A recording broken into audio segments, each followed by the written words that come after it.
must be put in a position of advantage. It is ridiculous to test a muscle when the muscle is either stretched or not in a position of advantage. So for example, we are starting with C5. Please remember that for you at your level, your neurological exam is basically to try and see where is the level of the lesion. Is it at the nerve level? Is it at the neuromuscular junction level? Is it at the cord level? Or is it at the brainstem or higher? Because technology will take over. Once you identify that this is a nerve level, then we do nerve conduction studies. It's a muscle level, we do studies related to the muscle. If it is a cord level, then you do MRI CT of the cord. Brainstem or cerebellum or cerebral hemisphere, similarly we order. So the days are gone whereby we expect that the clinician can identify this is a lesion in the red nucleus. Those days are over already. Now you need to identify where's the level. So that is why it is important for us to know whether we are doing reflexes, what is the level? We are doing motor, what is the level? Okay? So let's say we start with C5. Okay, anything above C5, his diaphragm is going to be involved. He won't be sitting so nicely. Now, do this. Now, what is this? C5, 6. Muscle is deltoids. When he does this, the muscle is nicely contracted. The patient is put into a natural position. Now, I see students relax who say, I'm going to test C5 and ask, patient open?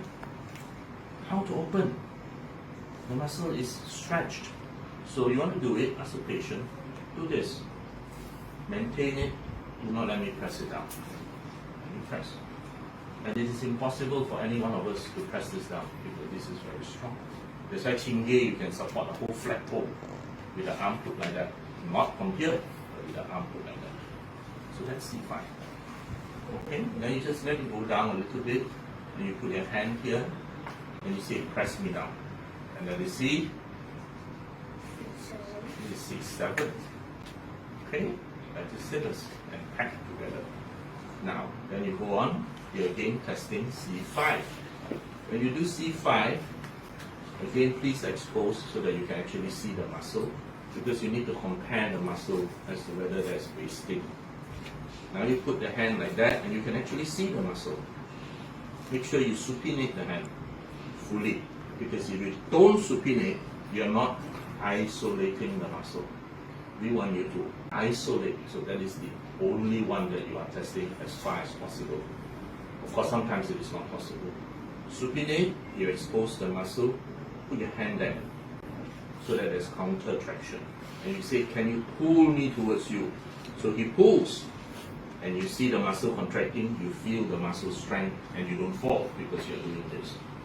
You can imagine if Yuan Fei does not do this, and Yuan Fei put a hand there and say, pull, Yuan Fei will go forwards. So you need to put that. So then the next thing, C5 here, again, expose the muscle, put a hand, open it, and say, pull.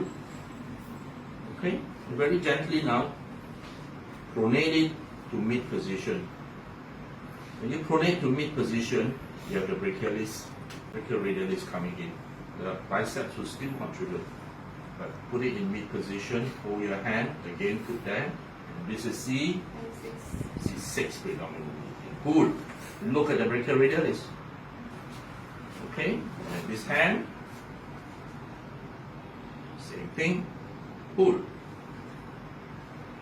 Okay, and you turn. Put the hand there, let it extend a bit. Now we want to see the triceps. So you can actually see and feel the triceps. Then you put your hand at the back and you ask the patient, can you push?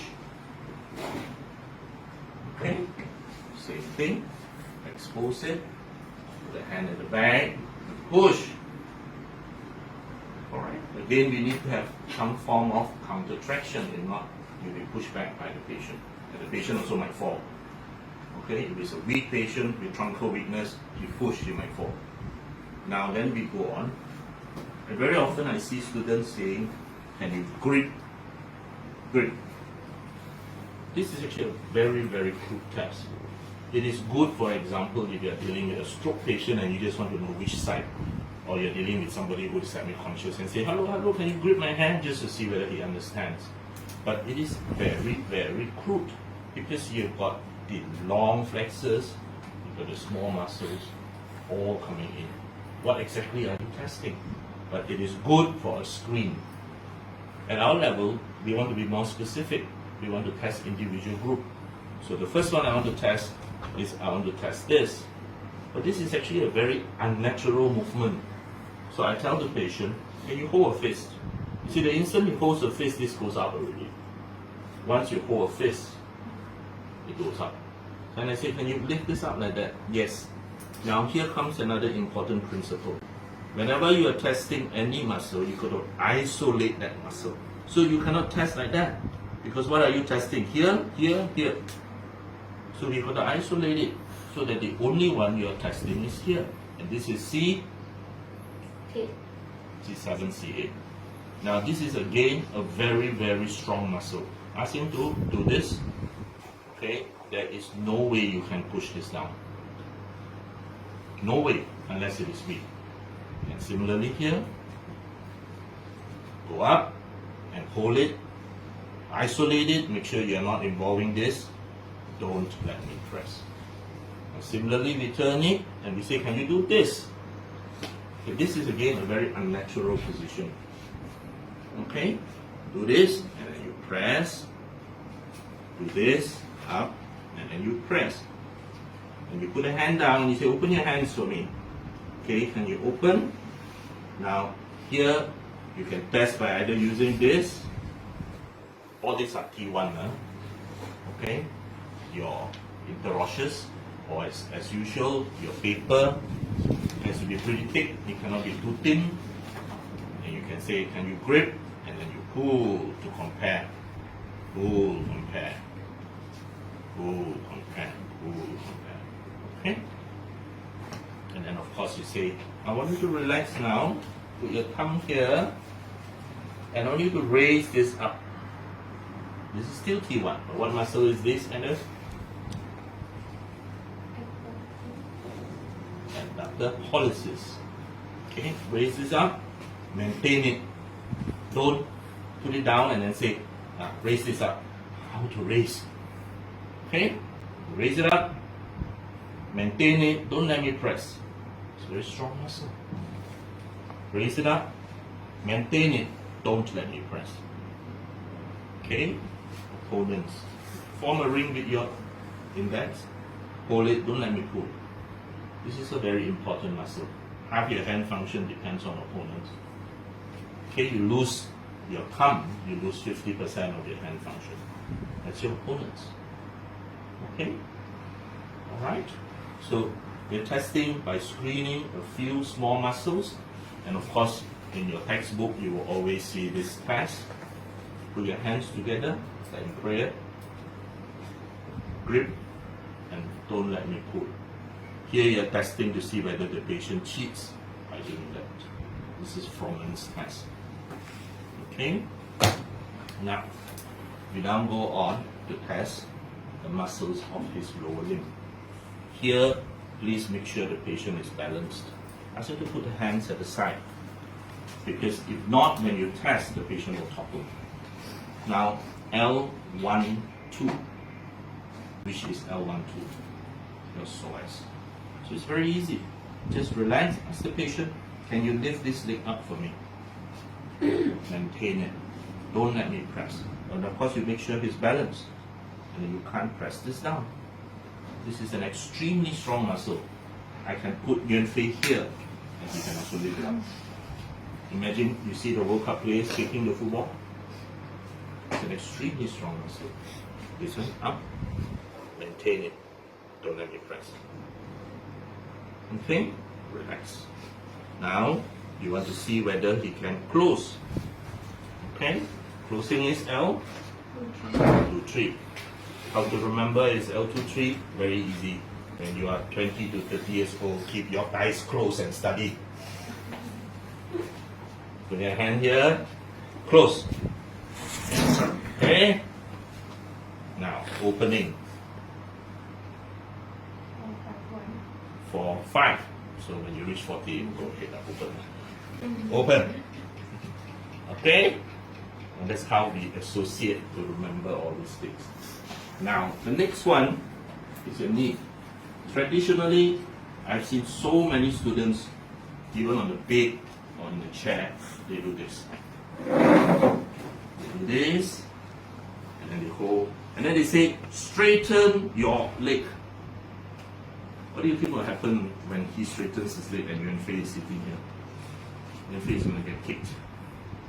In the ward, if your patient lying on the bed and it is normal patient, and you say straighten your leg, he yanks it, Yuanfei is going to fly. Right? I'm not going to do that.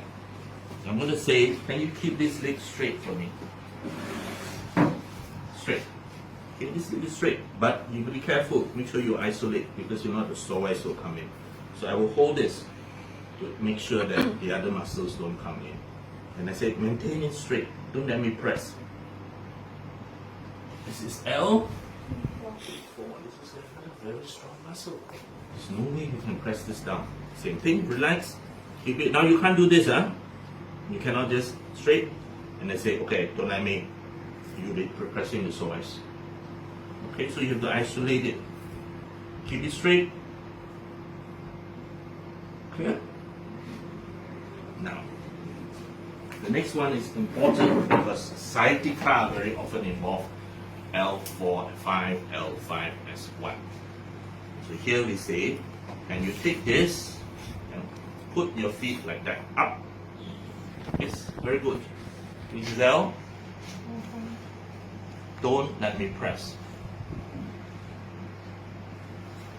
Same thing. Up. Don't let me press. Now I want to be very specific. Can you take this and lift it up? Just the big toe. I just want the big toe upwards. This is L. Fine. Don't let me press. In sciatica, this is often weak.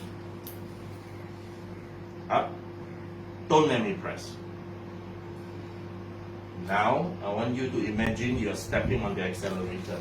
Press down. Maintain it.